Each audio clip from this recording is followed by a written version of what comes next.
Yeah, no. That's it's for me. It's no problem because this is before the game. Always speak with him, and maybe is a fight into the pitch. But I have a problem to him, and I think it's only one action in the game. But maybe it's an important action because it's possible to change the final result. But I think we have in another opportunity in a few months, and this is our opportunity. Are you going to get your hair cut? No, never. This is my style. Yeah, for sure, Eddie is one of the best strikers that I had in my career and as a coach. And the characteristic that hit me about Harry, that he has great talent and he's a number 9, but at the same time he can become a number 10 during the game.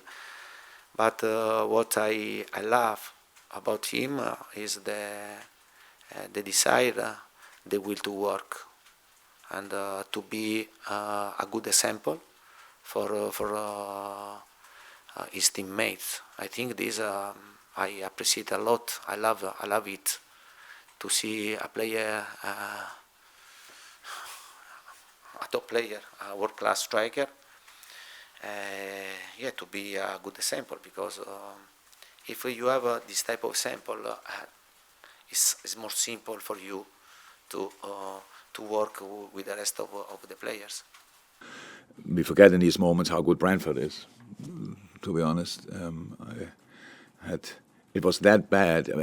I drove home. I watched the first half here, I think. Then I drove home and coincidentally listened to Talk Sport, and Gabi.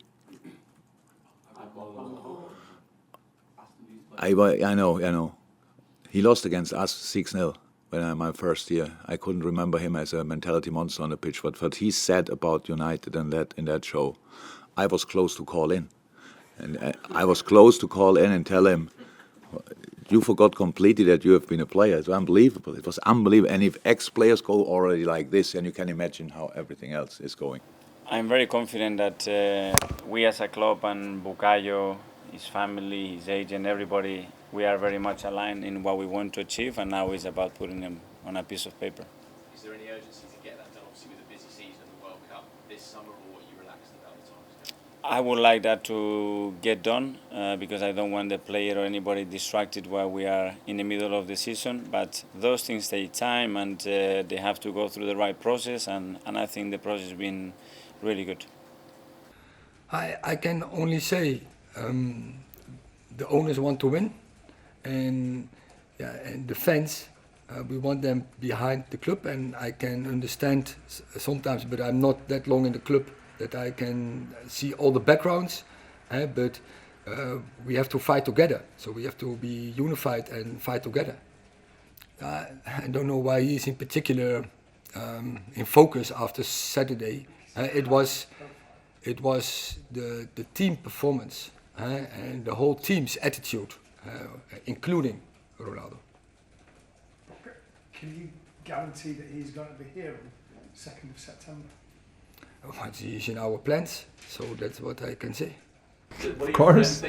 Of course, we laugh. It's very important to laugh about ourselves, and of course we laugh. And I was laughing in the dressing room because it was the heat of the match, and it was, for me, still it was not that bad. It was a handshake, and it was a bit too long and too heavy handshake, I admit it, but no harm was done, and at least from my side, and he spoke Italian to me, so I never know, and we didn't insult each other, so I think we couldn't. I think the thing would have been very, very quickly would have ended if there were not 20 people around us that make the thing look much worse than it actually was. But you're right. I mean, if you have a reaction like this, you need to live with a reaction towards it. And of course, I laughed about myself. He's our player, and he knows our wishes as a club, me as a manager, even his mates. What is going to happen, I don't know. You want him to stay? I said many times, yeah.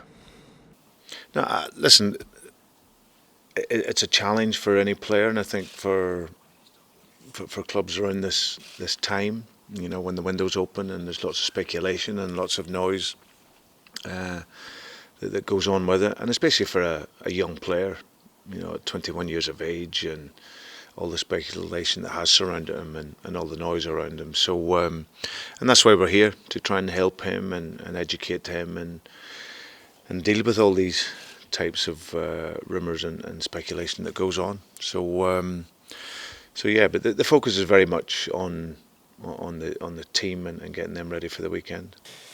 Yes. But I think if I say that, then it's just going to add to certain speculation.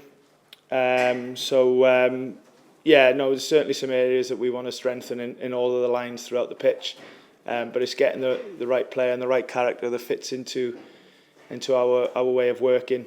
But that's what we're committed to doing. We feel like we're down the line on maybe a few things, and hopefully, you know, we can finish the process off of getting them through the door. And also, you know, naturally there's going to be some players that will leave as well, which is not too much of a negative situation. You know, some guys need to leave to further their careers, whether it's on loan and they come back, or you know, or move on a permanent basis. So normal transfer sort of processes really of ins and outs. Yeah, he's an Everton player, isn't he? So I don't want to talk about lightly or hypothetical questions of what may be. He's an Everton player. Firstly, he's got a huge value to the team for me at Everton. We saw that in his progress last season when I got here and felt that on the pitch. As a massive player in the squad, he's obviously a huge, valuable asset for the club. One that we've actually developed ourselves and come through. So there's a link to the fans, a link to the club. That's the story of Anthony Gordon. With regard to him though as well, I mean, what conversations have you had with him? Is it a player who has reacted in any way to this speculation about his future? No. And what kind of reaction, and how does that impact any decision to play him this weekend? No, he's in the squad for tomorrow. Any chats I have with him will remain private. I'm not going to sit here and publicly talk about those. And as any player should do, they have to get on with their game and their own form and train well and prepare well and play well. As our player, it's as simple as that.